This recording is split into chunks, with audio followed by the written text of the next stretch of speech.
Hi, I'm Randy Wooden, and welcome to another in our Edge Library series.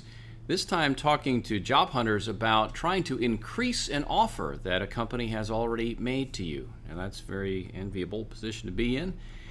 Doesn't always happen, but you know what? You get an offer and you feel like, you know what, there's money on the table and I might as well go get it. Now, sometimes people say, hey, you don't want to go get that. I'll take the offer. I don't want to rock the boat. I want a job. Let me get to work. And my palms are sweaty. And you know what? I just don't want to try to quibble about 1,000 or 2 or 10,000 or whatever.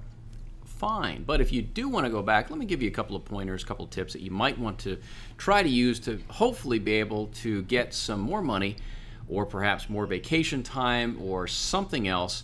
And at least you've given it a try. So it's key here not to issue an ultimatum. The worst thing, let's again make up numbers. Now let's say the offer is for 50 grand, $50,000. That's the offer.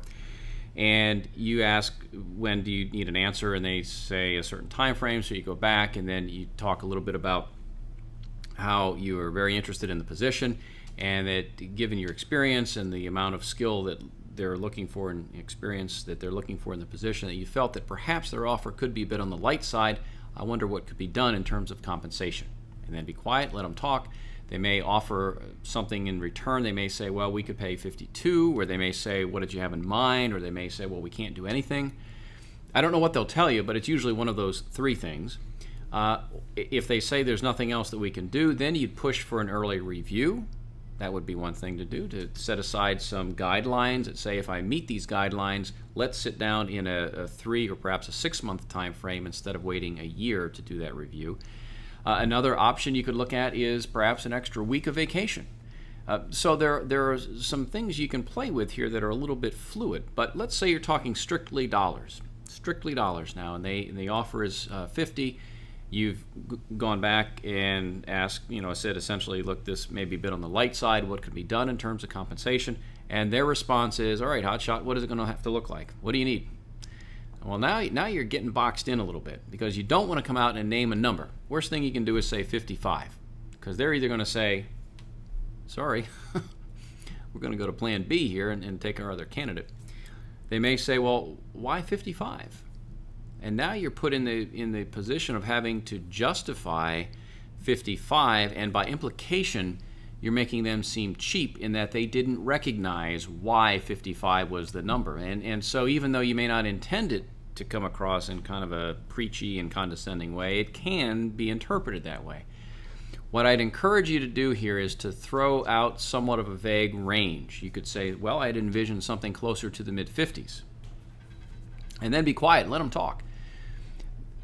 Anything a penny over 50 grand is practically closer to mid-50s. It could be 51,000, it could be $50,001. That's closer to the mid-50s. What you're trying to do is create a win-win here. So if their response is, well, let's think about it, we'll get back with you. They come back and they say, well, we can do 52. Well, great. You got $2,000 that you didn't have before. Could you have maybe gotten closer to 55? Perhaps, but that's a 10% bump over 50 grand. And particularly if the economy isn't great, there is not a real reason why a company is going to have to jump another 10% to get you. There really isn't, because they hold the cards. In a thriving economy, the rules are maybe a little bit different, especially if you have a job already. But if you're sitting there without a job and they make an offer at 50 grand and it's reasonable, most people will probably accept it. Some will try to go back and get more. And if you do want to go back and try to get more, I've just given you some tools that you can use to try to do so. The key here is you don't want to name a specific number, because then it becomes a win-lose situation. They'll either say, I'm sorry, I can't do, let's say 55. I'm sorry, I guess this isn't a good fit for you. And then you go, but wait, I didn't mean it. And now you're back to begging, and you lose all your leverage at that point. So that hopefully should give you some tools to help deal with that particular situation. That'll wrap it up for this in our Edge Library series, dealing with trying to get more from that original offer than was first extended to you. I'm Randy Wooden. Thanks for watching.